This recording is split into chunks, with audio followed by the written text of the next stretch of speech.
देवन में आया था, मुझे याद है। यही देवन में एक चुनावी रैली हम लोगों ने की थी, जिस समय समाजवादी पार्टी का अलायंस था और यहाँ की जनता ने समाजवादियों की मदद की और उसका परिणाम ये हुआ कि लोकसभा यहाँ से समाजवादी पार्टी और अलायंस जीत के गई। अभी हाल ही में जो चुनाव हुआ उसमें भी सहारनपुर ने समाजवादी पार्टी को बड़े पैमाने पे जीत दिलाई।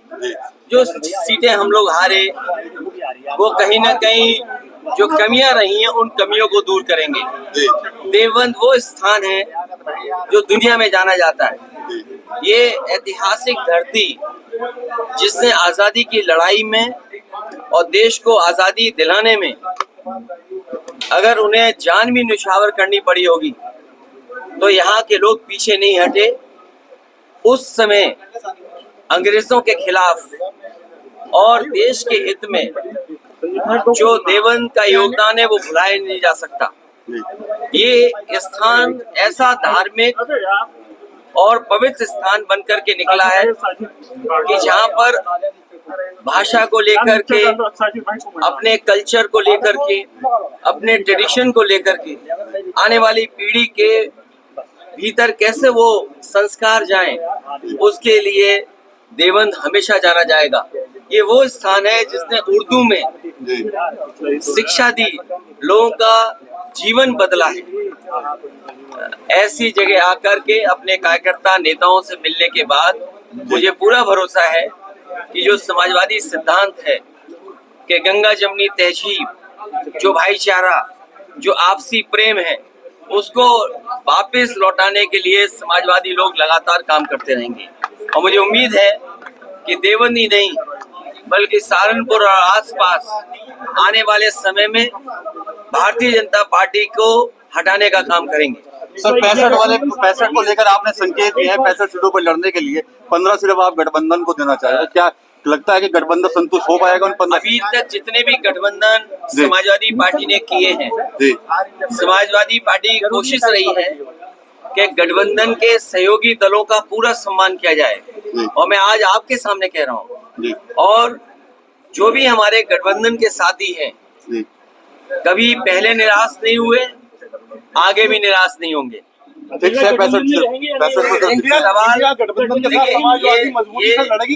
ये जो गिनती है वो इसलिए भी थी कि वहाँ पर जो लोग, जो प्रदेश के काकांडी के लोग आए थे, उन्होंने कई लोगों ने कई तरह के सुझाव दिए कि समाजवादी पार्टी को इतनी सीटें लड़नी चाहिए, समाजवादी पार्टी को इतनी संख्या की सीटों पर दावा करना चाहिए। लेकिन मैं आपसे कह रहा हूँ, अभी तक जितने हमने गठबंधन किए हैं, कोशिश हुई है कि किसी गठबंधन को जो साथी हो उसको निराश न करें। और हमारा गठबंधन और पीडीए स्ट्रेटेजी, पीडीए ही हराएगा एनडीए को, क्योंकि एनडीए के लोगों ने धोखा दिया है पीडीए के लोगों को। पीडीए के जुड़े हुए लोग, उनको धोखा मिला है एनडीए से। आज पिछड़े, दलित, अल्पसंख्यक, मुसलमान भाई सबसे ज्यादा पीड़ित हैं और सबसे ज्यादा न्याय हुआ उनके साथ। अगर कोई न्याय दिलाएगा तो यही गठबंधन पीडीए मिलकर के आगे बढ़ेगा। बिल को लेकर आपने कल बात कही थी, सरकार खंडन कर रही है उसका, क्या कहेंगे? देखिए, जो मध्य प्रदेश में बात खत्म हो गई है उस बात को हम लोग ना उठाएं।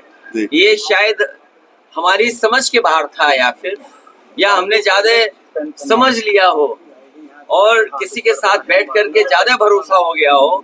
इसलिए मुझे लगा कि मध्य प्रदेश में अगर उनके लोग बातचीत कर रहे हैं तो हमें साथ लेकर के चलेंगे, क्योंकि ये बात साफ हो गई है कि स्टेट लेवल पर कोई गठबंधन नहीं है। कोई बात नहीं, गठबंधन नहीं है, लेकिन नेशनल लेवल पे जो गठबंधन है उसको पीडीए स्ट्रेटजी के तहत मदद करेगा। देखिए, अरविंद केजरीवाल जी हो या आदरणीय मोहम्मद आजम खान साहब हो या समाजवादी पार्टी के और विधायक हों, ये हमारे साथी जो खड़े हमारे साथ हैं, अगर जनता की आवाज उठाएं तो इन पे मुकदमा लग जाएगा, और लग गए होंगे न जाने कितने। ये आवाज उठाएंगे तो 20, 25, 30 मुकदमे इन पे भी लग जाएंगे। सर एक चीज अरविंद केजरीवाल हो या आदरणीय आजम खान साहब का परिवार हो, ये सब इसलिए परेशान किए जा रहे हैं क्योंकि बीजेपी को ये लगता है कि ये ताकत बन करके उभरेंगे। अगर इनको दबा दोगे यहाँ